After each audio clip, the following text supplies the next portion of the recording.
Erik, I guess just general thoughts on taking care of a business-like approach tonight, getting this one and getting ready for a real challenging time. Yeah, I mean, we'll take them literally however you can get them at this point. And, in the second half when we were able to get some consecutive defensive stops and push it to a double-digit lead, that was the first time we were able to really create some separation and keep it there. And, that was encouraging to see. Terry's play, it seemed there might have been a little lethargy otherwise, and Terry was a real spark, especially in the first half, to keep you guys going. One, your thoughts on that, and two, can you give us an update when he had to leave briefly with the knee issue? Yeah, I wouldn't say necessarily there's lethargy. It's just these are dangerous teams. Okay. Teams that are out of the playoff running. You can play fast and free, and you don't really have the pressure and context, that all the teams that are jockeying for positions, feel. So they can be super ignitable. But Terry, is getting a lot more comfortable. He really is pure. He wants to help. He wants to contribute. He wants to make things better, and easier, with the group. He's really been competing defensively on the ball. That's really helped us in both our man and our zone. And then offensively, it's just taken a little bit of time when you're, thinking of others, so much, and then you're hearing it. Yeah, you also have to be you. That's easier said than done.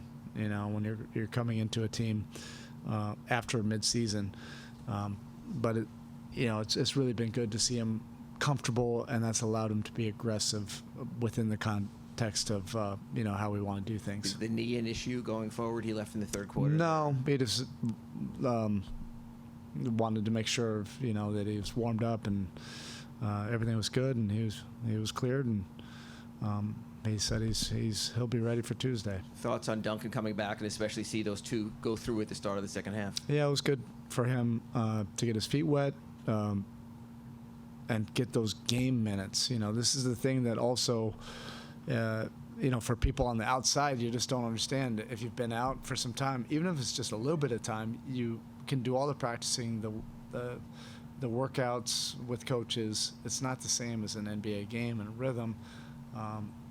And I think he caught a little bit more rhythm in the second half, and not just, with the shooting. It was just a little bit more on where to go, what the actions are, and all of those things. And you can see what he adds. I mean, the two back-to-back threes just kind of immediately put it to double digits, and that's what he's fully capable of. What's the approach with Kevin? We know he's been available the last two games. You stayed with Thomas. Where does that stand? Yeah, he'll be activated. I have every intention of getting him back into the mix. These, are fluid decisions when guys are in, out, and then we're trying to keep some level of continuity. That's relatively impossible to do, and it just takes a little bit of grace from everybody. But I'm fully aware of how important K-Love is to us, and he's been great about it. And I think with another day of work, he'll be ready on Tuesday. I know it's one at a time. I know the Knicks are next, but it's a tough stretch ahead. Do you feel your team is well positioned and in a good space and a good place now going into the challenges ahead? Yeah, I mean, all I'm thinking about is getting ready for Tuesday.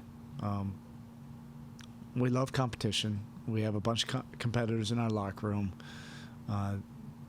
They love the feeling of how important all these games are.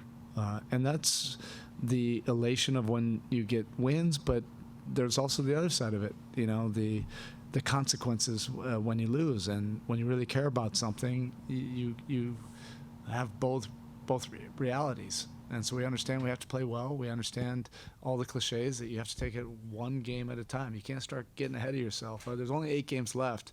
So I think it's a little bit easier just to stay in the moment and just focus on literally one game. And that's what we'll do. We'll rest up and get on to Miami and prepare, for a big game against New York on Tuesday. All right? You've had some success from the 7-8 spots recently, but how big is the difference between 6th and 7th as you talk about the conference? Yeah, I wouldn't say we've had a bunch of success lately. We had it last year, and we're not thinking about last year. Each season is its own deal. I mean, we're going for it. That's who we are. And If we see opportunity in front of us, that's what we're going for.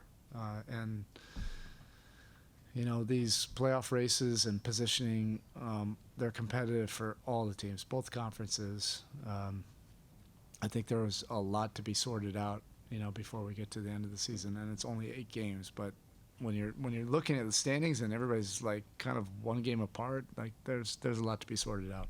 Last question. Thomas Bryant has been playing good as of late. What are the chances of him staying in the rotation? I don't know. We'll see. You know, here's what the rotation is. Whatever it takes. That's where we are. We made this bed. You know, where we are right now. And because of all the moving parts, everybody right now, it's easy. You just be ready for your minutes, contribute in a positive way, and help impact winning. That's all it's about right now, and everybody's signed up for that. Everybody's bought into that.